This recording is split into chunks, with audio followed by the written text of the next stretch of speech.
So our project is about Jurassic Park. Jurassic Park is a movie about the ability to bring dinosaurs back from extinction. An industrialist owned an island that he turned into a park of cloned dinosaurs. The industrialist invited 4 people to come visit the island and his 2 grandchildren. The visiting group learned how this was all possible, and then they went on a tour around the island. The tour didn't go as planned, and the group had to prevent themselves from being eaten by a dinosaur. Paleontology is the study of the history of life on Earth. It involves the analysis of plants and animal fossils. By analyzing fossils, we get evidence about life on Earth. They give us insight on how life has evolved over time. Fossils are the remains of plants, animals, fungus, bacteria, and single-cell living things that have been impressed in rocks. Microfossils are preserved in rocks, and they are used to determine how old a piece of rock is and to determine if there is or was gas or oil in the area. Microfossils are mostly used to study organisms in paleontology. They are so small that they can only be seen with a microscope. Paleontologists try and uncover how organisms lived millions of years ago.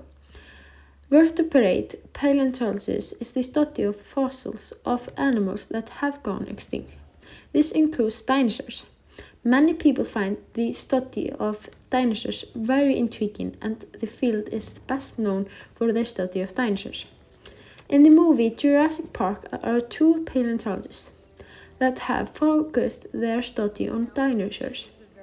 They have made many educated guesses on how the species lived millions of years ago by analyzing body fossils from dinosaurs.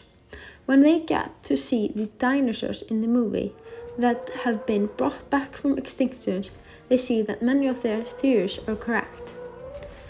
Dinosaurs have been proven to have lived on Earth for about 245 million years, but they went extinct about 66 million years ago. There are about 700 extinct dinosaurs and that we know of, and they all have different features.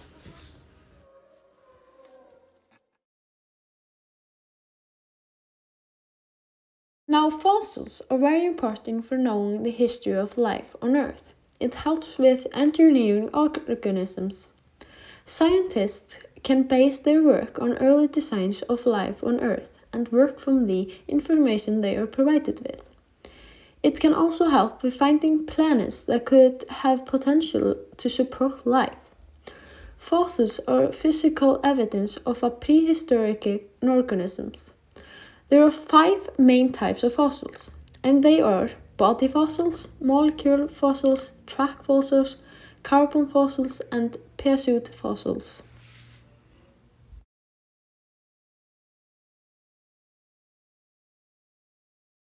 In the movie, one of the paleontologists tries to explain his theory that some dinosaurs are in many ways similar to birds. There's a theory that dinosaurs simply shrank and became birds. That birds evolved from a group of meat-eating dinosaurs. Modern birds are a 2-legged species, like the dinosaurs, known as theropods. These dinosaurs had a large snout, big teeth, and not much between their ears. Birds and theropods had a lot in common, such as their skulls and size of their brains. A common question is, why were birds the only surviving dinosaurs? The environment was so inhabitable because of the asteroid that hit Earth. A dust cloud filled the sky and it became so much colder. The theory is that most birds are small and small animals breed faster and adapt quicker. They also didn't need as much food as larger animals, and they eat most things. Flying gave them a big advantage because it takes less energy than walking, and they could easily escape bad conditions. Many people find it very unlikely that birds evolved from a group of meat-eating dinosaurs, but there is a lot of research that supports this theory. In Jurassic Park, the scientists were able to bring dinosaurs back from extinction. But how were they able to do that? So in the movie, they found a 100-million-year-old fossilized ember with a mosquito in it. The mosquito had dinosaur blood in it, and that is how they were able to access the blood and get dinosaur DNA. With the dinosaur DNA, they were able to perform gene cloning. Gene cloning is the production of multiple identical copies from a single gene. So with that one blood drop, they were able to create dinosaurs.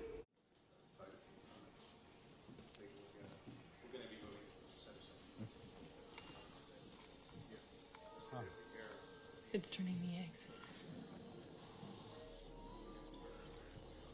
Oh, perfect timing. I'd hoped they'd hatch before I had to go to the boat. Henry, why didn't you tell me? I insist on being here when they're born. Come on. Come on. Come on, little one. Come on. Come on, little one. Come on. Come on, then. Come on, then. Very good. Push. Push. Very good. God. Push. Come on. Come on. Come on, then. There you are. There you are. Many people have wondered if Jurassic Park can happen. Some people believe it can and some people don't. At first, when I watched this movie, I believed that this could be possible, but then I went online and I looked it up and I found out that dinosaurs will never be brought back from extinction. There have been many types of research on this where researchers have examined insects who had been found in fossilized amber and they were unable to find any ancient DNA at all. It is told that dinosaur DNA does not exist anymore because when a cell dies, its enzymes, water and microbes start to break down the bonds that hold the DNA together. So because dinosaurs were on Earth so long time ago, then all the bonds have broken down by now. In the movie, they filled up gaps in the DNA sequences with frog DNA. So if it would happen that DNA would be found, this would never make sense. That is because there are no blueprint sequences to determine what the missing gap should be filled with. So unfortunately, we will never see a living dinosaur. In the movie, the geneticists controlled the dinosaurs' chromosomes and made sure that they would not produce the hormones to become male. So therefore, the dinosaurs could not breed on their own. Actually, they can't breed in the wild. Population control is one of our security precautions. There's no unauthorized breeding in Jurassic Park. And how do you know they can't breed? Well, because all the animals in Jurassic Park are female. We've engineered them that way.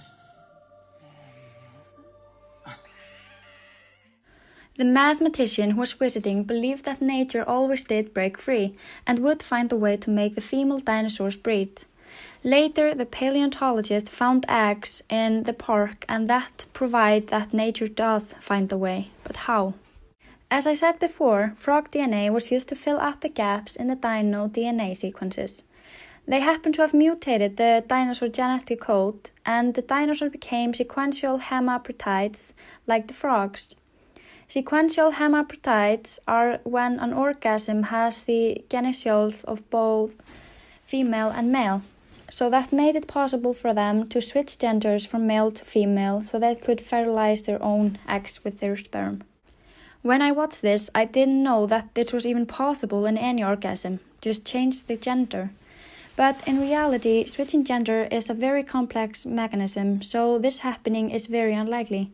For this to happen, it requires the interplay of many genes, and it would be a very hard job to build this ability if the scientists even wanted this.